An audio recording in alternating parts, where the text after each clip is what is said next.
Voy a contarte lo que sucedió, que el amor de Dios miró desde el cielo y me encontró a mí. Todo lo quiso compartir conmigo y me envió a Jesucristo.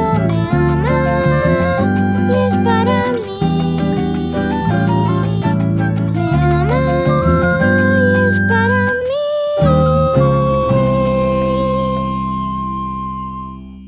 Capítulo 41. El regreso. Tras 48 años en el destierro, lejos de su tierra, el pueblo hebreo tuvo nuevamente la oportunidad de regresar a su tierra y de llevar consigo todos los utensilios sagrados que el rey Nabucodonosor se había llevado del templo de Salomón antes de destruirlo. El castigo había terminado. Lo que pasa es que, como habían pasado tantos años por allí, pues algunas familias ya se habían establecido bastante bien y decidieron que ya no querían moverse, aunque estuvieran lejos de su tierra de origen. Lo que sí es cierto es que el destierro les sirvió para recordar quiénes eran y qué propósito tenían como pueblo hebreo. Ningún otro sino el de servir y adorar al Señor Jehová, su único y verdadero Dios. Lo había demostrado 1 y 1000 veces y lo sabían. Durante aquellos años en el exilio, y como los 70 sacerdotes se reunieron para configurar lo que hoy conocemos como el Pentateuco y los libros que le siguen, decidieron que era una costumbre muy buena que los niños de los hebreos aprendieran su historia y su compromiso con el Señor. Surgieron allí las sinagogas, lugares de culto para adorar y recordar la ley, y así poder cumplirla.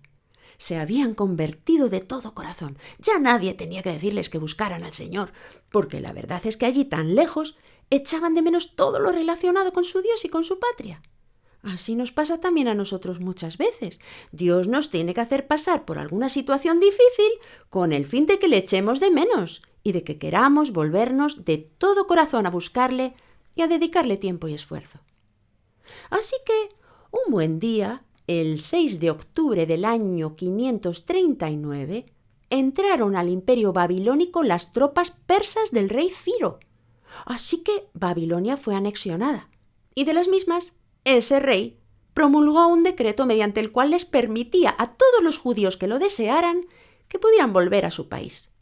Como muchos ya no querían moverse porque era mucho lío para sus familias, decidieron en su lugar levantar una ofrenda para los que sí se iban a su tierra, con el fin de que tuvieran lo suficiente como para echar nuevamente los cimientos del templo que Nabucodonosor había destruido. Estaban muy ilusionados y obsesionados a la vez con poder adorar nuevamente allí a su Dios. Así que recaudaron bastante dinero. Al llegar, lo que pasa es que la tierra estaba invadida por los árabes y por los edomitas, que ahora estaban viviendo allí, y tuvieron bastantes dificultades.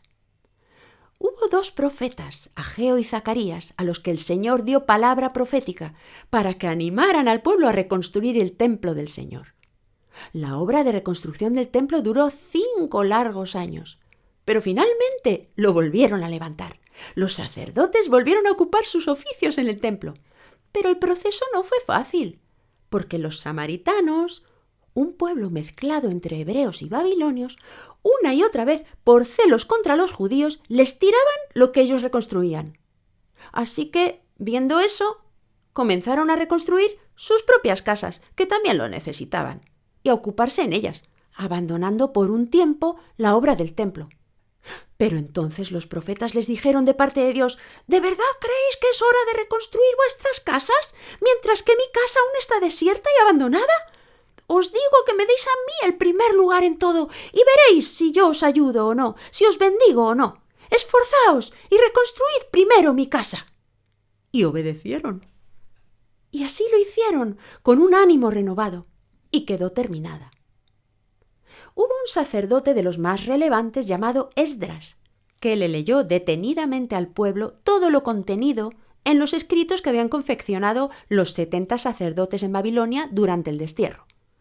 El pueblo lloraba al oír la ley. Los más ancianos lloraban de alegría al ver nuevamente el templo reconstruido en su sitio como la vez primera. y muchos tuvieron que cambiar costumbres y que romper compromisos que habían tomado al estar alejados del Señor y de su ley, porque escucharon que la ley decía que no debían haberse mezclado con las gentes paganas, ya que eso no le agradaba al Señor, y que tan solo les iba a traer un distanciamiento con él, y por lo tanto la maldición sobre sus vidas. Así que muchas familias mixtas se separaron, y los extranjeros volvieron a sus tierras con sus hijos. Lo siguiente que reconstruyeron fue la muralla, en un acto de verdadera hermandad entre todos ellos.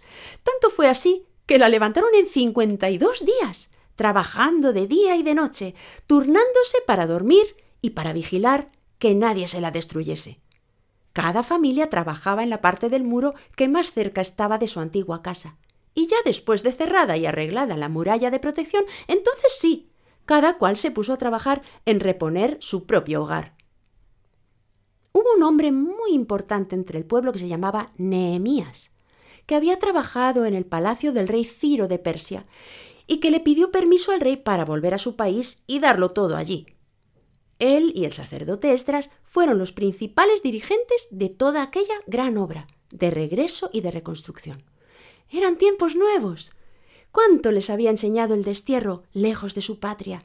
Nunca más despreciarían su tierra prometida por Dios y nunca más dejarían de lado ni la casa del Señor, ni sus ordenanzas, ni a Dios mismo, porque sabían que de ello dependía su bendición. Habían aprendido a amarle de todo su corazón y a amarse entre ellos.